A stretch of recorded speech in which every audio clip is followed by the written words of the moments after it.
Saïd Oujibou nous raconte son quotidien de consultant en violence urbaine, d'expert en islamologie et de chargé de communication de l'Union des Nord-Africains chrétiens de France.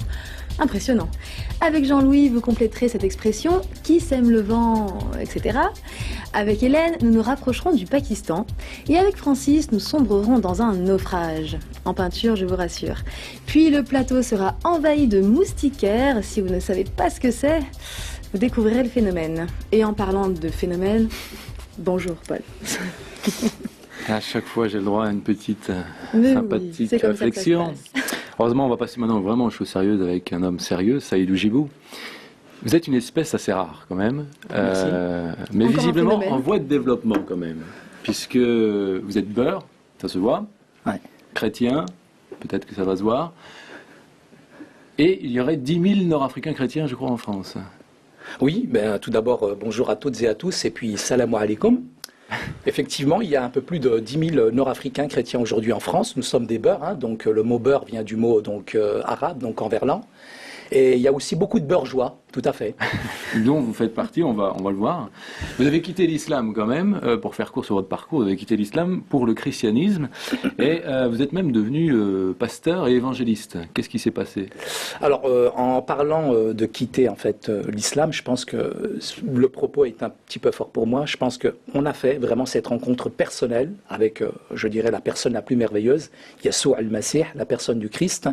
Merci. Et c'est vrai qu'après tout un cheminement, je dirais, c'est vrai qu'on découvre quelque chose de très très fort et on ne peut que servir, je dirais, à travers, je dirais, ce message aujourd'hui qui est l'évangile. Mais je veux dire, comment ça s'est passé cette transition? J'imagine c'est quand même J'ai vu une lumière et puis je suis rentré. Non. Comme Alors cette Paul. transition, bien entendu, elle est douloureuse, elle est difficile puisque quitter un groupe d'appartenance, entre autres, je dirais, l'islam, c'est pas évident, c'est pas facile. On est quand même catalogué, qualifié, je dirais, d'apostat. Mais cette découverte, elle est tellement riche, elle est tellement forte, peu importe. Le téléphone arabe, on l'oublie complètement, véritablement, on se plonge véritablement pour le Christ. Et justement, est-ce que c'est parce que c'est difficile que vous l'avez fait, votre témoignage, vous avez raconté votre témoignage sous forme de one-man show, sous forme d'humour? C'est parce que justement c'est un sujet tellement délicat, grave, ou c'est parce que vous êtes un pitre dans la vie? Samuel, Laurent, Teddy, trio explosif sur scène comme dans la vie. Bonjour. Bonjour.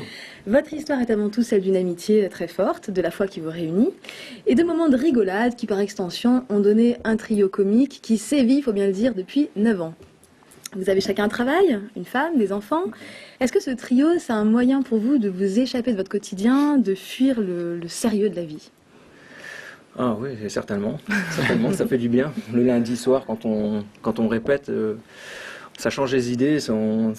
Finalement, on se développe, on se libère, notre imagination est libérée finalement, et ça nous fait du bien de se retrouver, surtout qu'on est amis avant tout, donc avant tout.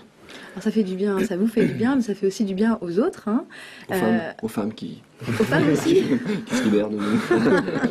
C'est vrai, j'avais pas pensé à ça. Mais alors, ce qui est assez intéressant, c'est que vous ne cherchez pas les contacts, les invitations pleuvent, tombent d'elles-mêmes. Comment vous expliquez, vous, de l'intérieur, un tel succès? Quelqu'un d'autre, peut-être? C'est un peu difficile à expliquer. C'est vrai qu'on ne cherche pas vraiment à faire de publicité. Néanmoins, on a beaucoup de contacts et ça vient un peu comme ça. Donc, on prend les choses telles qu'elles viennent. C'est vrai que c'est pas notre job. Hein, c'est vraiment plus notre passe-temps, je dirais, ou notre truc. Parce qu'on a vraiment au fond de nous-mêmes de divulguer la parole de Dieu différemment, tout simplement. De façon humoristique. Voilà, d'une façon humoristique. C'est vrai que c'est quelque chose qui n'existe pas encore dans nos milieux. Donc chrétien, voilà, ouais. on a voulu être un peu original et c'est un peu aussi notre devise d'être original. Alors voyons cette originalité. On va voir un extrait du spectacle À vous de jouer sur la scène de la vie. Une petite discussion au sujet d'Ève entre Dieu et Adam. Je voudrais lui mettre des yeux marron noisette. Ah, Non, bleu. Blonde aux yeux bleus. Oh ouais, ça va, c'est moi qui choisis mon modèle, hein. D'accord. Blonde aux yeux bleus. admettons.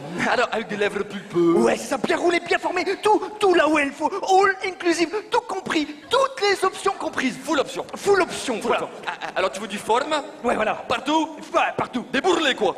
Mais non, pas des bourrelets. Oh, mais tout de suite, exagère. Ouais, mais non, Des bourrelets, de la générosité. Voilà, blonde aux yeux bleus, tout là où il faut. Ok, c'est super. Et moi, je te propose aussi de la faire intelligente, tu vois. Ouais, bon, si tu veux. Bon.